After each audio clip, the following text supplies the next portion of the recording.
Artificial intelligence is poised to be a game changer for Africa's economic future, with projections estimating that some £1.5 trillion contribution could be made to the continent's GDP. Some reports suggest this number could rise even higher by 2030. Yet, despite its vast potential, AI adoption in Africa remains slow, with many businesses being unsure of how to integrate and maximize its benefits. Well, today we explore AI's promise for African economies with Neda Smith. She's the CIO at Agile Advisory Services. Thank you very much, Neda, for joining us. So AI is expected to contribute some £1.5 trillion to Africa's GDP.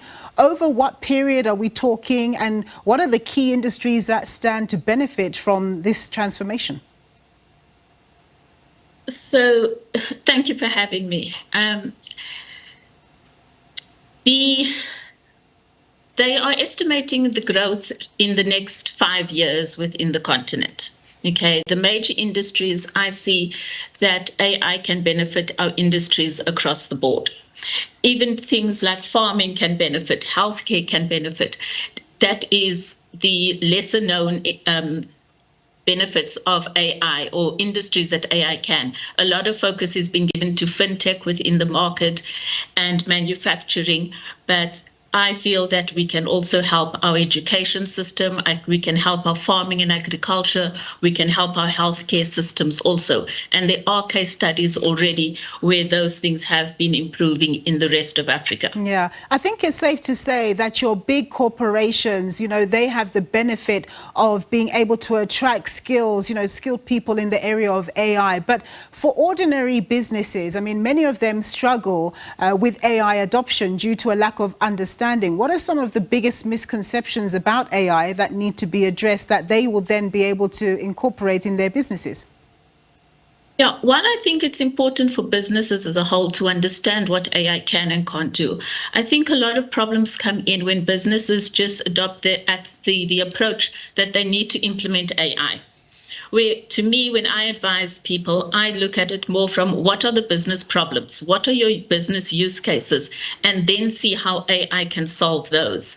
So to me, it's not really, because all of business can't understand AI and all the complexities around it. You need to leverage people who are specialists in those areas. But from a business perspective, I would say that you need to sit down with your operations team, with your IT teams, and understand what are the use cases that we can use to solve, and then implement AI to help solve those. Yeah. Now, bias, misinformation on AI are real challenges. How can African businesses mitigate these risks while leveraging its potential?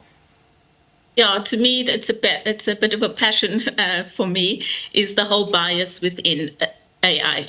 All these large language models that have been built has a Western bias because it's been built by the West.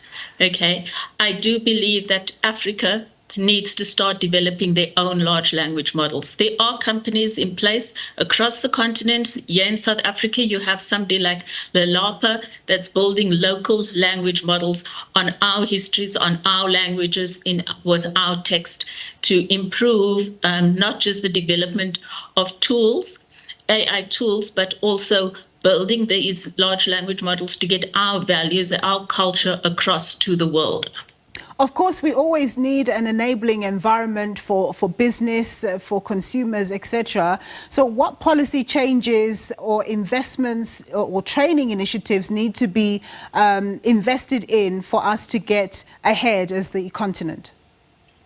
Yeah, so investment, we need a lot of investment. AI is not cheap. There are a lot of startups that have come from the ground up.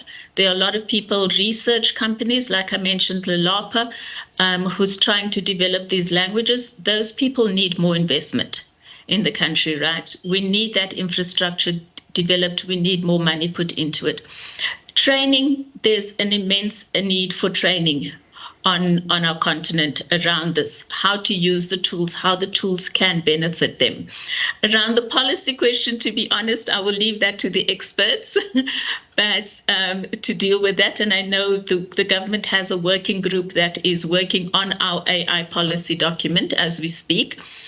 So I will leave it to them rather to discuss. Well, I was going to say, Sorry, I appreciate the fact that you remembered my numerous questions in the one overarching one, but we'll leave it there, Neda. Thank you very much for your time and your insights. That was Neda Smith. She's the CIO at Agile Advisory Services.